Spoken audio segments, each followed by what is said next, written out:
Welcome back into the Sports Source.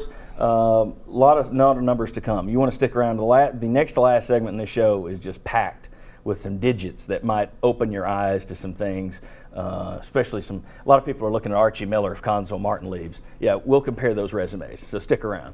I do want to point out there's been a lot of chatter over at the Nova copy board. We got Chuck over there. Been a lot of chatter about the fact that Cuonzo Martin's destroyed the program because he's not leaving anything next year. If he leaves, there's no star power. There's no talent over there. It's a barren well.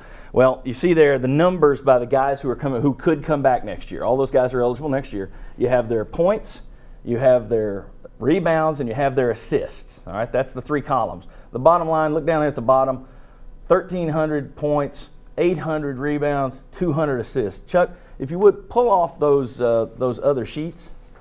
Now this, for comparison, is the roster that Cuonzo Martin inherited from Bruce Pearl. Now, Cuonzo took that roster that was picked for 10th in the SEC and took it to second place in the SEC. All right? Now, Chuck, if you would, write down some numbers there while we take a look at this. Mark, I threw you these. We'll show you in a second. I told you these numbers last night. What you're going to find is the numbers returning for Tennessee next year are better than the returning points, rebounds, and assists that Pearl left Martin. So this idea that there's no talent over there, that he's recruited terribly, in terms of proven players, he's leaving somebody else or returning with his own team better than what he got. Yeah, the numbers were surprising to me, and obviously I was there for both changes. I do think that what this team has coming back, I think they will exceed expectations. Because they lose so much, they'll be picked, towards the bottom half, I would assume, or maybe in the middle. And Coach Martin, just as they do at the end of every year, wherever he's been, when their back is up against the wall, he's going to be in these guys' ear all summer saying, they don't think you can be very good. They don't think you can be very good, and they'll be very good next year. Let's go over to the board over here and show this. Let's take a look. Now, there are a lot of you out there. There are the numbers for Cuonzo Martin, what he inherited: 600 points, 270 rebounds, 170-something assists.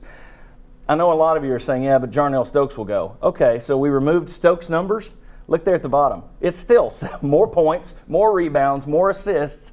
Now, there will be a spin, well, Maimon was better than everyone thought. But the bottom line is, if you just look at the digits, this idea that the roster is completely barren, I'm not saying they're going to win the Elite Eight go to the Elite Eight next year, but this false narrative that has been accepted and gulped down like Kool-Aid is just that. It's false narrative.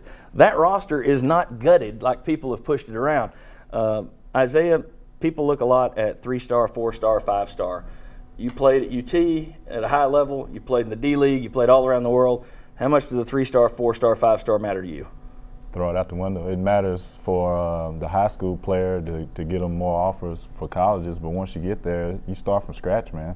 I've seen McDonald's All-Americans totally flop, and I've seen people that nobody ever wanted go to the NBA, so it doesn't really mean a thing. Well, Josh Richardson, a lot of people didn't want him around here when he arrived, and he's looked pretty good in the tournament. You saw an interesting stat this week about star power. In the Elite Eight, there was only a small percentage of them were 5-star guys? Yeah, it was maybe a fourth of the starters in the Elite Eight were actually 5-star guys.